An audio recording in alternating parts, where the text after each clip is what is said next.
தமிழக முதலமைச்சர் மு.க. ஸ்டாலின் பிறந்த நாளுக்கு நடிகர் விஜய் வாழ்த்து சொல்லியிருந்தாரு. ஆனா நன்றி சொல்லும்போது மு.க. ஸ்டாலின் விஜய் பெயரை தவிர்த்துட்டாரு அப்படிங்கிற ஒரு சர்ச்சை எழுந்திருக்கிறது.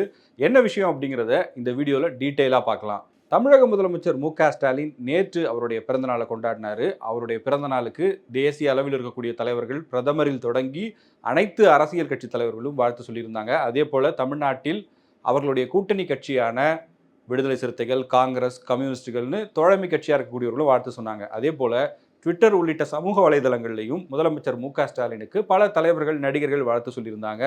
பிரசாந்த் போன்ற நடிகர்கள் நேரடியாகவே அண்ணா அறிவாலயத்துக்கு போய் முதலமைச்சர் மு.க. ஸ்டாலினை சந்தித்து வாழ்த்து சொன்னாங்க. சூப்பர் ஸ்டார் ரஜினிகாந்த் கால் பண்ணி விஷ் பண்ணியிருக்காரு.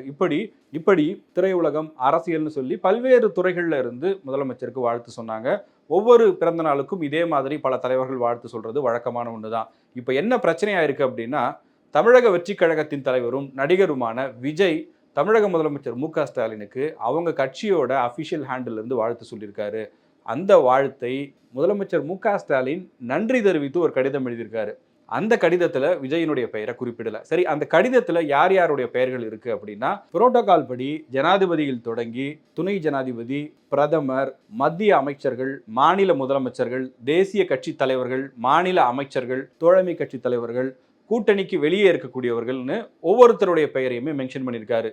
அவங்க தோழமை கட்சி தலைவர்கள் பேரை மென்ஷன் பண்ணுறதோ அல்லது அரசாங்க பதவிகளில் இருப்பவர்களுடைய பெயர்களை மென்ஷன் பண்ணுறதோ வழக்கமான ஒன்று தான். இது எல்லா தலைவர்களுமே பண்ணக்கூடியது தான். ரஜினிகாந்துக்கு பிறந்தநாள் வாழ்த்து சொன்னா கூட அவரும் மரியாதைக்கு திரும்ப எல்லாருக்குமே ஒரு நன்றி சொல்லுவார். அதே போல முதலமைச்சர் மு.க. ஸ்டாலினும் நன்றி சொல்லியிருக்கிறாரு. திமுக கூட்டணியில் இல்லாத ஒரு சிலர் அவருக்கு வாழ்த்து சொல்லியிருந்தாங்க. அவங்களுக்கும் கூட நன்றி சொல்லியிருக்காரு. பாமகவினுடைய நிறுவனர் ராமதாஸ் வாழ்த்து சொல்லியிருந்தாரு. அதுக்கு முதலமைச்சர் நன்றி சொல்லியிருந்தாரு. அதே போல பாமகவின் தலைவர் அன்புமணி ராமதாஸ் போன்றவர்களும் வாழ்த்து சொல்லியிருந்தாங்க. இவங்க எல்லாருக்குமே முறைப்படி மு.க. ஸ்டாலின் அரசாங்கத்தின் சார்பில் வெளியிடப்பட்டிருந்த செய்திக்குறிப்பிலேயே முதலமைச்சருக்கு வாழ்த்து சொல்லியிருந்தாங்க அப்படிங்கிற அடிப்படையில் அரசாங்கத்தினுடைய DIPR மூலமாக 2 பக்க அறிக்கை வெளியிட்டிருந்தாங்க. அதில் தான் ஜனாதிபதி தொடங்கி பொதுமக்கள், தொண்டர்கள் எல்லாருக்குமே நன்றி சொல்றதா அந்த அறிக்கையில் குறிப்பிட்டிருந்தாங்க. இப்போ அந்த அறிக்கையில் திரு விஜயினுடைய பெயரை மிஸ் பண்ணிட்டாங்க அப்படிங்கிறத தமிழக வெற்றி கழகத்தினரும் விஜயினுடைய ரசிகர்களும் ட்விட்டரில் பெரிய அளவுக்கு பேசுபொருளாக மாற்றிருக்காங்க. அரசியல் நாகரிகம் கருதி முதலமைச்சருக்கு எங்கள் கட்சியினுடைய தலைவர் வாழ்த்து சொல்லியிருந்தாரு. ஆனால் அதே அரசியல் நாகரிகம் அவங்க கிட்ட இல்லை, அவருடைய பேரை ஏன் மென்ஷன் பண்ணலை அப்படிங்கிற ஒரு கேள்வியை முன்வைக்கிறாங்க. இதுக்கு திமுக தரப்புல இல்லை திமுக ஆதரவாளர்கள் என்ன சொல்றாங்கன்னா, பிரதமரோ அல்லது மற்ற மாநில முதலமைச்சர்களோ மத்திய அமைச்சர்களோ அஃபிஷியலாக அவங்களுடைய ட்விட்டர் ஹேண்டில் இருந்து விஷ் பண்ணியிருக்காங்க. இன்னும் சில பேர் கால் பண்ணி விஷ் பண்ணியிருந்தாங்க, சில பேர் நேரடியாக வந்திருந்தாங்க. அதனால் முறைப்படி அவங்க எல்லாருக்குமே நன்றி சொல்லப்பட்டிருந்தது. ஆனால் விஜய் தரப்பு விஷ் பண்ண ஹேண்டில் அப்படிங்கிறது அஃபிஷியல் ஹேண்டிலானே எங்களுக்கு தெரியலை. ஒருவேளை நடிகர் விஜய் அவருடைய அஃபிஷியல் ஹேண்டில் இருந்து விஷ் பண்ணியிருந்தாருன்னா கண்டிப்பாக பேரெல்லாம் மிஸ் பண்ணியிருக்க மாட்டாங்க. பாருங்க, நாங்கள் அரசியல் கட்சி தலைவருன்னு இல்லை, சினிமா துறையை சேர்ந்த நடிகர் ரஜினிகாந்தும் கூட விஷ் பண்ணியிருந்தாரு, அவருடைய பெயரையும் குறிப்பிட்டு தானே நன்றி சொல்லியிருக்காரு முதலமைச்சர்னா அவங்க தரப்புல சொல்றாங்க. சரி, விஜய் பேரை மட்டும்தான் அந்த லிஸ்ட்ல விட்டுட்டாங்களா? அந்த அறிக்கையில தமிழக வெற்றி கழகத்தின் தலைவர் விஜய் பேர் மட்டும்தான் மிஸ் ஆயிருக்கா அப்படின்னு பார்த்தா இல்லை. தமிழக பாஜகவின் தலைவர் அண்ணாமலையும் தமிழக முதலமைச்சர் மு.க. ஸ்டாலினின் பிறந்த நாளுக்கு அவருடைய அஃபிஷியல் ஹேண்டில் இருந்து விஷ் பண்ணியிருந்தார். அண்ணாமலை தன்னுடைய ட்விட்டர் பக்கத்திலிருந்து முதலமைச்சரை டேக் பண்ணி பிறந்தநாள் வாழ்த்து சொல்லியிருந்தார். அதே போல நாம் தமிழர் கட்சியின் ஒருங்கிணைப்பாளர் சீமானும் அவருடைய வெரிஃபைடு ஹேண்டில் இருந்து முதலமைச்சருக்கு வாழ்த்து சொல்லியிருந்தார்.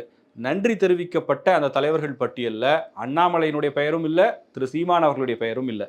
இப்படி அரசியல் ரீதியாகவே அங்கீகரிக்கப்பட்ட அரசியல் கட்சியாக இருந்து அந்த கட்சியினுடைய மாநில தலைவராக இருக்கக்கூடிய அண்ணாமலை பெயரும் மிஸ் ஆயிருக்கு அப்படிங்கிற விமர்சனம் வருது. அதே போல திரு சீமான் அவர்கள் நீண்ட காலமாக ஒரு 10 ஆண்டுகளுக்கும் மேலாக தேர்தல் அரசியலில் இருப்பவர், அவருடைய பெயரையும் மிஸ் பண்ணிட்டாங்க அப்படிங்கிறது நாம் தமிழர் தரப்புலன்னு சொல்லப்படுது. எனவே விஜய் பெயர் மட்டும் மிஸ் பண்ணப்படலை, அண்ணாமலை, சீமான் போன்றவர்களுடைய பெயர்களும் அங்கே குறிப்பிடப்படாமல் இருந்திருக்கு. ஒருவேளை இவங்க எல்லாம் கூட்டணியில் இல்லை, அரசியல் ரீதியாக எதிர்நிலைப்பாட்டில் இருக்காங்க, இல்லைனா முதலமைச்சர் ஸ்டாலினை கடுமையாக விமர்சிக்கிறாங்க, அதனால அவர் நன்றி சொல்லலையா அப்படிங்கிற கேள்விகளும் முன்வைக்கப்படுது.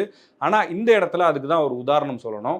இதுக்கு முன்னாடி நடிகர் விஜய் பல தலைவர்களுடைய பிறந்த நாளுக்கு தொலைபேசியில் அழைத்து விஷ் பண்ணியிருக்காரு. முதல் முறையாக ஒரு அரசியல் தலைவருக்கு விஜய் வாழ்த்து சொல்லியிருக்கிறார் அப்படிங்கிற செய்தி வெளியே வந்ததே விடுதலை சிறுத்தைகள் கட்சியினுடைய தலைவரும் நாடாளுமன்ற உறுப்பினருமான திருமாவளவன் அவர்களுடைய பிறந்த நாளுக்கு விஜய் ஃபோன் பண்ணி விஷ் பண்ணியிருந்தாரு. அந்த செய்தியை விடுதலை சிறுத்தைகள் கட்சியும் அறிவிச்சிருந்தாங்க. அதே போல் விஜய் மக்கள் இயக்கத்திலையும் அதை சொல்லியிருந்தாங்க. இன்னும் சொல்ல போனால் திருமாவளவன் அவருடைய ட்விட்டர் ஹேண்டில்லையே சொல்லியிருந்தாரு, நடிகர் விஜய் கால் பண்ணி எனக்கு பிறந்தநாள் வாழ்த்து சொன்னார் அப்படிங்கிறத. அதற்கு அடுத்தபடியாக பாமக தலைவர் அன்புமணி, டிடிவி தினகரன், நாம் தமிழர் கட்சியின் ஒருங்கிணைப்பாளர் சீமான் போன்றவருக்கும் நடிகர் விஜய் கால் பண்ணி இவங்க எல்லாருக்குமே அவங்களுடைய பிறந்தநாள் அன்னைக்கு விஷ் பண்ணியிருந்தாரு. அதை எல்லாருமே வெளிப்படையாகவும் சொல்லியிருந்தாங்க. ஆமாங்க, விஜய் கால் பண்ணாரு, பிறந்தநாள் வாழ்த்து சொன்னாரு அப்படிங்கிறத வெளிப்படையாக பதிவு பண்ணாங்க. சரி, விஜய் ஒரு பக்கம் அப்படின்னா, இன்னொரு பக்கம் அண்ணாமலையை பொறுத்த வரைக்கும் அவருடைய அரசியல் ரீதியான மாற்று கருத்து இருக்கக்கூடிய பல தலைவர்களுக்கு அவரும் இதே மாதிரி விஷ் பண்ணியிருக்காரு. விடுதலை சிறுத்தைகள் கட்சியினுடைய தலைவர் திருமாவளவன் பிறந்த நாளுக்கும் இதே மாதிரி அண்ணாமலை அவருடைய சோஷியல் மீடியா பக்கங்களில் வாழ்த்து தெரிவிச்சிருந்தார். அதற்கு விடுதலை சிறுத்தைகள் கட்சியினுடைய தலைவர் திருமாவளவனும் சோஷியல் மீடியாலே பதில் சொல்லியிருந்தார். அண்ணாமலை சித்தாந்த ரீதியாக விடுதலை சிறுத்தைகள் கட்சிக்கு எதிரான நிலைப்பாட்டில் இருக்கக்கூடியவர். எந்த வகையிலுமே ரெண்டு கட்சிகளும் கருத்தியல் ரீதியாக ஒத்துப்போகாத கட்சிகள் தான். இருந்தாலும் ஒரு அரசியல் நாகரிகத்தோடு அண்ணாமலை பிறந்தநாள் வாழ்த்து சொல்லியிருந்ததுக்கு அதே அரசியல் நாகரிகத்தோடு விடுதலை சிறுத்தைகள் கட்சியினுடைய தலைவர் திருமாவளவனும் நன்றி சொல்லியிருந்தார். ஏன், ஒரு சில மாதங்களுக்கு முன்னாடி மேல்மருவத்தூர் பங்காரு அடிகளார் மறைவுக்கு பிறகு அவருடைய வீட்டுக்கு போய் தலைவர்கள்லாம் இரங்கல் செலுத்திட்டு இருந்தாங்க, ஆறுதல் சொல்லிட்டு வந்தாங்க. அந்த மாதிரி ஒரு சூழ்நிலையில் ஒரே நேரத்தில் திருமாவளவனும் அண்ணாமலையும் அந்த இடத்துக்கு போகிறாங்க. ரெண்டு பேரும் நேரெதிராக சந்திச்சுக்கிறாங்க. அப்போவும் கூட ரெண்டு பேரும் கை கொடுத்து ரெண்டு பேரும் இன்முகத்தோடு பேசின காட்சிகளையும் நம்ம சோஷியல் மீடியாலையும் நியூஸ் சேனல்ஸ்லையும் பார்த்துருப்போம். ஸோ இதுதான் ஒரு அரசியல் நாகரிகமாக இருக்க முடியும். கருத்தியல் யுத்தம் அப்படிங்கிறது வேற, தனிப்பட்ட முறையில் ஒருத்தருக்கு பிறந்தநாள் வாழ்த்து சொல்கிறதோ இல்லை ஒருத்தர் மருத்துவமனையில் அனுமதிக்கப்பட்டிருக்கும் போது அவங்கள போய் பார்க்குறதோங்கிறது வேற விஷயம். இதே உதாரணத்தை செல்வி ஜெயலலிதா அவர்கள் மருத்துவமனையில் அனுமதிக்கப்பட்டிருந்த போது முதலாக அவங்கள போய் பார்த்த தலைவர் அப்படின்னா விடுதலை சிறுத்தைகள் கட்சியினுடைய தலைவர் திருமாவளவன் தான். அன்னைக்கு அவர் அதிமுகவோட கூட்டணியில் இல்லை, இருந்தாலும் கூட நேரடியாக போய் அவருடைய உடல்நலம் குறித்து விசாரித்திருந்தார். இப்படி பல உதாரணங்களை சொல்ல முடியும். முதலமைச்சர் மு.க. ஸ்டாலினும் கூட இதே மாதிரி பல தருணங்களில் அவருடைய அரசியல் அனுபவத்தையும் பெருந்தன்மையையும் காமிச்சிருக்காரு. ஏன்னா அரசியல் என்பது தேர்தலுக்குள்ளே இருக்கலாம், இல்லை சட்டப்பேரவைக்குள்ளே இருக்கலாம். ஆனால் தனிப்பட்ட காரணங்களுக்குள்ளே என்றைக்கும் அரசியல் போயிடக்கூடாது அப்படிங்கிற ஒரு எண்ணத்தோடு அவரையும் சில விஷயங்களை பண்ணியிருக்காரு.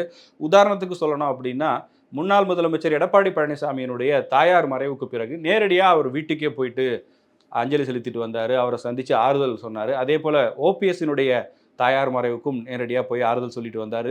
இது மாதிரியான நிகழ்வுகள் என்பது அவ்வப்போது அரசியல் களத்தில் நடக்கக்கூடிய ஒன்று தான். ஆனால் இந்த விஷயத்தில் ஒருவேளை அது முதலமைச்சரின் கவனத்துக்கு போலையா, இல்லை முதல்வரின் கவனத்துக்கு போயிருந்தாலும் கூட யார் யாருக்கு நன்றி சொல்ல வேண்டும் என்பதில் வேறு ஏதாவது புரோட்டோகால் இருக்கா அப்படிங்கிற கேள்விகள் முன்வைக்கப்படுது. ஆனால் இந்த விவாதங்களை தாண்டி எப்படி மாறி இருக்குது, இதெல்லாம் ஒரு விஷயமாங்க, இதெல்லாம் ஒரு வாழ்த்து சொன்னார் நன்றி சொல்ல இதெல்லாம் எடுத்து பேசிக்கிட்டு இருக்கணுமா, இதை தவிர நாட்டில் பேச வேண்டிய விஷயமே இல்லையான்னு கேட்டால், இன்னைக்கு விஜய் அப்படிங்கிற ஒரு நடிகராக மட்டும் இல்லாமல் அரசியல் கட்சியை தொடங்கி அவருக்குன்னு ஒரு பயணத்தை தொடங்கியிருக்காரு. அவரை ஃபாலோ பண்ணக்கூடிய ஒரு பெரும் கூட்டமும் இருக்கிறது, அது யாருமே மறுக்க முடியாது. இந்த சூழ்நிலையில் நன்றி சொல்லலை அப்படிங்கிற விஷயம் முதலமைச்சருடைய பார்வையிலோ அல்லது திமுகவின் பார்வையிலோ வேறு மாதிரி இருக்கலாம். ஆனால் விஜய் ரசிகர்களுக்கு அது நிச்சயமாக வேறு ஒரு கண்ணோட்டத்தை ஏற்படுத்தும் அப்படிங்கிறது தான் இங்கே சிக்கலாக இருக்குது. இன்றைக்கி நிறைய ட்விட்டரில் பார்க்கும்போது ஏகப்பட்ட பதிவுகளை பார்க்க முடியுது. விஜய் ரசிகர்கள் முதலமைச்சர் நன்றி சொல்லலை அப்படிங்கிறத தேர்தல் ரீதியாக தேர்தல் கண்ணோட்டமாக பேச ஆரம்பிச்சிருக்காங்க, மாற்ற ஆரம்பிச்சிருக்காங்க. இதெல்லாம் அப்படியே நடந்துருமா, இதெல்லாம் ஒரு பெரிய விஷயமா, இல்லைனா ஊடகங்கள் தான் இப்படி பேசுதா, இல்லை சோஷியல் மீடியாவில் ஆளாளுக்கு என்ன வேணாலும் பேசுவாங்கன்னு என்ன வேணாலும் சொல்லலாம்.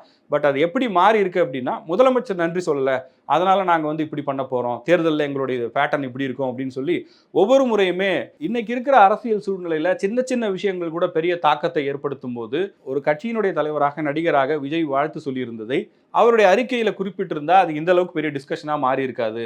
அதே போல் அண்ணாமலையினுடைய வாழ்த்தா இருக்கட்டும், திரு சீமானுடைய வாழ்த்தா இருக்கட்டும், இதையும் கூட அறிக்கையில் குறிப்பிட்டிருந்தால் அது ஆரோக்கியமான ஒன்றா இருந்திருக்கும் அப்படிங்கிறது தான் பொதுவான ஒரு பார்வையாக இருக்கிறது. நீங்கள் இந்த விஷயத்தை பற்றி என்ன நினைக்கிறீங்க அப்படிங்கிறத கமெண்ட்டில் சொல்லுங்கள்.